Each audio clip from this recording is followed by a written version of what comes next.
আচ্ছা, এখানে যে ম্যাথটা আছে এটাও বলতে পারো একটু লেন্দি হবে, কিন্তু ইজি আছে, ঠিক আছে? ভাবছো দাদা তো খালি ইজি বলবে সব। আরে হ্যাঁ, ইজি আছে এটা, ঠিক আছে? বলছি দেখো, শোনো। যে তিনটে রোদ দেওয়া আছে, কেমন সমবায় শ্রেণী সমবায়। তো প্রথমত দেখো, অঙ্ক যে বুঝতে পারছো না, তো তাকে ফার্স্ট শ্রেণী সমবায় কাকে বলে এগুলো জানতে হবে। আর এর কি কি জিনিস জানতে হবে, সেগুলো সব ইম্পর্টেন্ট, মানে ওগুলো বইতেই সব পাবে, ঠিক আছে?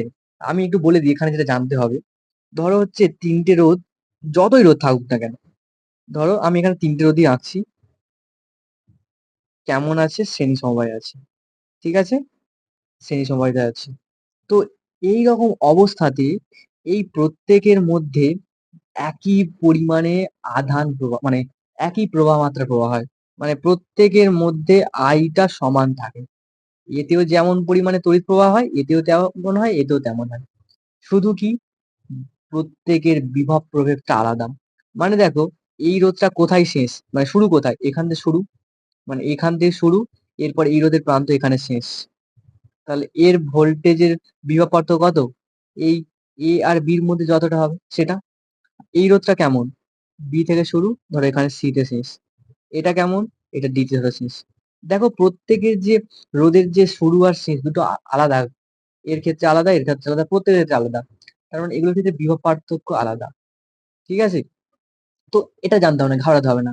অঙ্ক করা যাক, অঙ্কের বিষয়ে আসি। তো এখানে যে বলেছে তিনটে রোধ, ধরো এটা হচ্ছে সেই 1 ওহম রোধ, এটা 2 ওহম রোধ, আর এটা 3 ওহম রোধ। তিনটেকে আমরা সেই সময় যুক্ত করেছি, যুক্ত করা হলো, এবং সমবায়ের দু প্রান্তে এত ভোল্ট বিভব প্রভেদ প্রয়োগ করা হলো। তার মানে এইখান থেকে শুরু করে এই প্রান্তের মাঝে একটা বিভব প্রভেদ শুরু করে দেওয়া হলো। আর বিভব প্রভেদ এইভাবে দেখানো হয়। ধরো এটা হচ্ছে সেই 12 ভোল্টেজ যে একটা বিভব প্রভেদ, মানে এত ভোল্টেজ দেওয়া হলো, ঠিক আছে? তো করা হলে প্রত্যেকটা তারের মধ্যে প্রবাহ মাত্রা কত হবে সেটা বের করতে হবে। তো দেখো, আমরা জানি শ্রেণী সমবায়ের ক্ষেত্রে প্রত্যেকের তারের মধ্যে একই তড়িৎ প্রবাহ হয়। তার মানে যদি আমরা এখানে তুল্যরোধটা বের করি, তুল্যরোধ মানে কি পাবো, আর পাবো, ভি আছে, তাহলে আই কে পেতে পারবো তো, সহজ জিনিস। তারপরে আমরা ওখান থেকে ক্যালকুলেশন করবো। তো চলো প্রসেসটাকে করা যাক। তো লিখি, এক্ষেত্রে রোধগুলির তুল্য রোধ, মানে রোধগুলি সমবায়টির তুল্য রোধ কত হবে, সেটা হবে, এই রোধগুলোকে যোগ করলে পাবো, কারণ শ্রেণী সমবায়ের ক্ষেত্রে রোধগুলোকে যোগ করলে তুল্য রোধ পেয়ে যাই। তাহলে 1 ওহম, 2 ওহম, 3 ওহম সমান 3, 2, 5, 1 এ 6, 6 ওহম তুল্য রোধ। তার মানে কি, এটা বোঝাচ্ছে কি, আর সমান 6 ওহম, ঠিক আছে? আর এখানে দেওয়া আছে যেটা, এখানে দেওয়া আছে যে ভি সমান হচ্ছে 12 ভোল্ট। অতএব আই সমান কত হবে বলো? আই সমান কি, আচ্ছা, ভি সমান কি হয়, ভি সমান আই আর হয়। তাহলে আই সমান কি হবে, আর নিচে চলে যাবে ভি নিচে, মানে ভি বাই আর। তাহলে আই সমান কি হবে, ভি বাই আর। তো দেখো আর সমান 6, ভি সমান 12, তাহলে 12/6 কাটাকুটি করো, 2, তার মানে 2 অ্যাম্পিয়ার। তার মানে এখানে আই কত পেয়ে গেলাম, মানে প্রত্যেকটার মধ্যে 2 অ্যাম্পিয়ার করে তোমার প্রবাহ মাত্রা যাচ্ছে। তার মানে লিখতে পারি, অতএব প্রথম উত্তরটা, প্রতিটি রোধের, মানে প্রতিটি তারের প্রবাহ মাত্রা কত, এখানে তাহলে হবে এখানটায় 2 অ্যাম্পিয়ার। এটা আমাদের প্রথম উত্তর, ঠিক আছে? এখানে আমাদের প্রথম উত্তরটা হয়ে গেল। এর পরের উত্তর যেটা জানতে চেয়েছে, যে প্রত্যেকটি রোধের ক্ষেত্রে প্রান্তীয় বিভব প্রভেদ কত হবে। আচ্ছা বলো, এই রোধের ক্ষেত্রে বিভব প্রভেদ টা কি? দেখো, কারেন্টটা এই রোধের ক্ষেত্রে যদি ভালো করে দেখি, এই রোধটার ক্ষেত্রে এ থেকে বি দিকে যাচ্ছে। বলো জল যদি গোড়ায়, জল বেশি থেকে কমের দিকে গোড়ায়, তার মানে এর ভোল্টেজটা বেশি, বিটা কম। তার মানে বলো, 1 ওহম রোধের ক্ষেত্রে বিভব পার্থক্য কিভাবে বোঝাবে? তার মানে এখানে লিখতে পারি, 1 ওহম রোধের ক্ষেত্রে বিভব পার্থক্য মানে বিভব প্রভেদটা,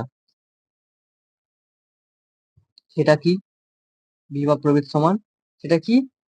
ভি এ মাইনাস ভিবি, এটাকেই বোঝাবে। কি ঠিক তো? এটাকেই বোঝাবে যে এই রোধটার ক্ষেত্রে তার বিভব পার্থক্য। আচ্ছা, এটা মানে কি? ভি, এটা মানেই তো ভি, এটা মানেই তো ভি। বিভব পার্থক্য সে বাদ দিই, আমরা সেটা ভোল্টেজই পাবো তো, ভি তো। ভি সমান কি হয়? আই আর, আই ইন্টু আর। ঠিক আছে? আই কত? বলো, প্রত্যেক তারের মধ্যে কত প্রবাহ হয়? 2 ওহম, 2 অ্যাম্পিয়ার। আই এর মান হচ্ছে 2। আর আর বলতে এই রোধটাকে বোঝাচ্ছে, কারণ 1 ওহম রোধের ক্ষেত্রে বের করছি না, এটা কিন্তু এই আরটাকে বোঝাচ্ছে না কিন্তু। তাহলে এখানটায় তাহলে আর সমান কত পাবো? এখানে লিখতে পারি কত? এখানে 1 ওহম, কারণ 1 ওহম রোধের ক্ষেত্রে বের করছি, তাহলে 1। তাহলে এখান থেকে কত পাবো আমরা? 2 ইন্টু 1 মানে হচ্ছে এখানটায় 2 ভোল্ট। ঠিক আছে? একইভাবে আমরা 2 ওহম রোধের ক্ষেত্রে বিভব পার্থক্য কি হবে বলো? 2 ওহমটা কার কার মধ্যে আছে? বি থেকে সির মধ্যে। তার মানে বি থেকে কারেন্ট সির দিকে যাচ্ছে, তাহলে বির ভোল্টেজ বেশি, মানে ভিবি মাইনাস ভিসি। এটা সমান কি? সেই তো ভি। ভি সমান কি জানি? আইআর। তুমি এখানে লেখো আইআর। তাহলে এখানে আই কত? আই প্রত্যেকের ক্ষেত্রে দেখো 2 ওহম, তাহলে 2 ইন্টু আর কত এখানটায়? 2, কারণ এই রোধের ক্ষেত্রে বের করছি। তাহলে কত হবে? 4 ভোল্ট, কারণ আমরা ভোল্টেজটাকে বের করছি। তো একইভাবে আমরা 3 ওহম রোধের ক্ষেত্রে বিভব প্রভেদ কত বলতে পারি? ভিসি মাইনাস ভিডি। কি ক্লিয়ার তো? ঠিক আছে? তাহলে এটা মানে কি? আই আর সমান, তাহলে এখানটায় আই কত? এখানে আই প্রত্যেকের ক্ষেত্রে 2 ইন্টু আর কত এখানটায়? এটা 3 ওহমের ক্ষেত্রে বের করছি, তাহলে 3 সমান কত হবে? 3 দুগুণে 6 ভোল্ট।